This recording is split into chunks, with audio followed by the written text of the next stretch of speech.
Hello and welcome to our coverage of the first edition of the Gravel and Tar Femme, situated in the Manawatu region of New Zealand. It is the country's food production headquarters. Manawatu's Massey University attracts people from across the globe and is a centre of excellence for food, science and agricultural research. Sport and outdoor pursuits are considered an important part of our region's identity.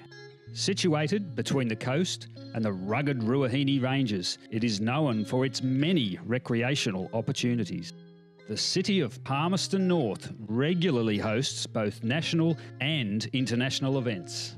The Gravel and Tar has cemented itself in the international cycling calendar and has become known as one of the hardest one-day races in the world.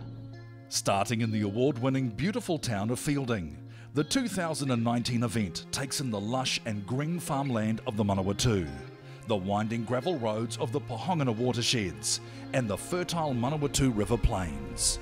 For the first time, the elite women are taking on the Gravel and Tar. The race has attracted teams from Oceania and riders from around the world. Sit back and enjoy the 116-kilometre Gravel and Tar Femme 2019. The race is underway for the ladies. The first 4Ks are neutralised. Catherine, what are the girls thinking at this point in the race? They're going to be a little bit nervous. They're going to be wanting to get a warm-up in before the race gets hard, and they're going to be wanting to get in a good position for when the flag drops. There's an interesting choice of tyres in the bunch. Some people have gone for 23s. They're the bog standard road tyres. I think the smart operators have gone for 28mm tyres. It's going to make it so much easier on the gravel. You can see there Mike Greer-Holmes, the New Zealand national team. They'd have to be the favourites. Two really strong teams. Keep your eye on the Oceania selection team, in particular team captain Brodie Chapman. She won last year's Sun Tour. She's in form. She'll go well on the gravel.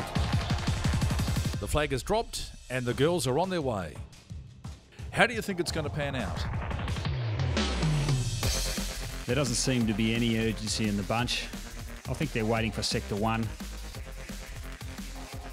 My feeling is the bunch will just sit there for a while. There's going to be some nervous girls in there. This is the first Gravel and Tar Femme.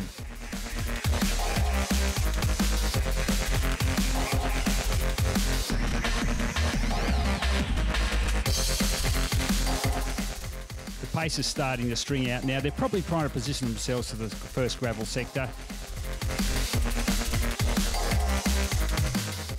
Kath, the pace is starting to pick up, and who are a couple of riders who have caught your eye today? Well, I definitely keep my eye on Brodie Chapman riding for the Oceania team, and Riley McMullen, who's riding for Mike Greer-Holmes today, should be one to watch as well.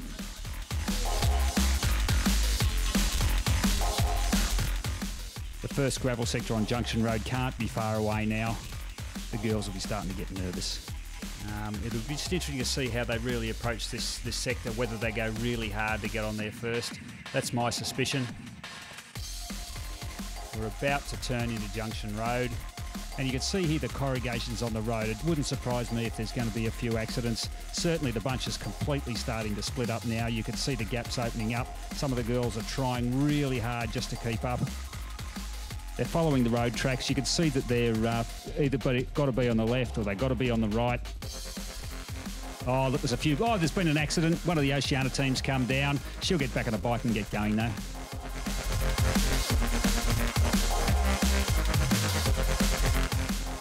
Breakaway groups already started to form on this first sector. It'll be interesting to see whether they can keep the gap.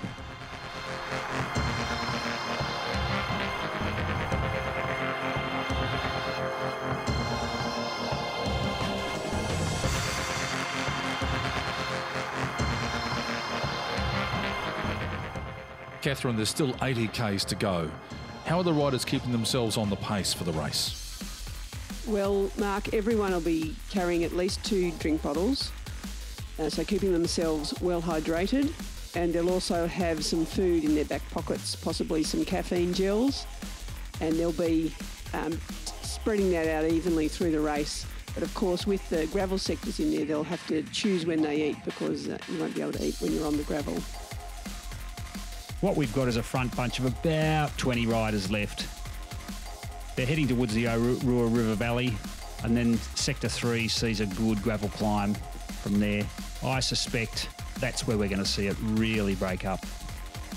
One of the things these riders will quickly realise is they're not going to be able to get out of the saddle when they go up a hill. They've got to stay seated, they've got to put the power down, and they've just got to grind their way up the climbs. That's the only way to make sure they keep traction. We're off tar and we're onto the unpredictable surface of gravel. How do these road riders approach that? Well, it's a bit like driving a car. When you're driving on gravel, you've really got to concentrate. A momentary lapse of concentration is going to see you off the side of the road. In a bike race, it's going to see you eating some dust.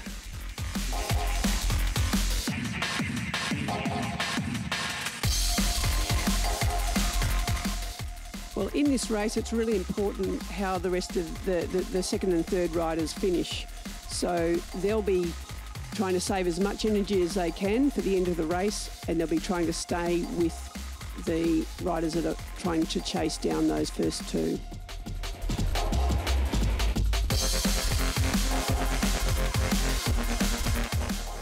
We're onto the Ashurst Bunnythorpe Road now. There's two away, Jenna Merrick, Brodie Chapman. They've got a huge gap on the chasing peloton. I can't see anyone catching them. It's going to be these two on the podium.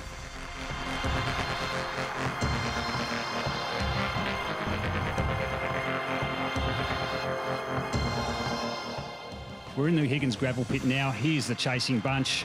They're still 5 minutes behind, so this is going to be a sprint for third.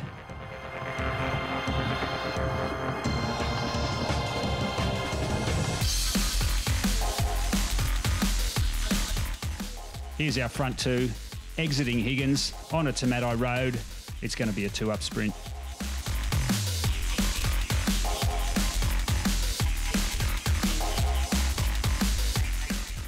We're into the finishing straight now. It's going to be a two-up. Is it going to be Chapman? Is it going to be Merrick? Chapman's leading it out. Merrick's on the wheel. Oh, I think Chapman's going to be too strong. What a classy rider. Chapman wins the inaugural Gravel and Tailor Femme. You said to me after the race it was fun. Explain. Well, bike racing's fun, that's why I do it. Yeah, it was just really challenging and really different, and it was nice to ride with the small but talented peloton, and I think it was just exciting. Like, I love it when there's a break, especially if I'm in it, but I just love when there's unpredictable racing, and again, having stuff like gravel and wind really affect the race as well. It's good times. That's why I do it. I like riding my bike. Just want to say it is a really big deal for the women to get equal prize money here. Like, it's, a lot of the stuff in cycling is out of our own pocket, and I'd like to thank the organisers, as small as this event is, to actually lead the way for other events that you can make a good women's race and have equal prize money. So thank you so much, and I really will try and rally the international peloton to come over here next year. Great conditions, great riding, and a great result for the teams. Thanks for taking in the 2019 Gravel and Tailor Femme.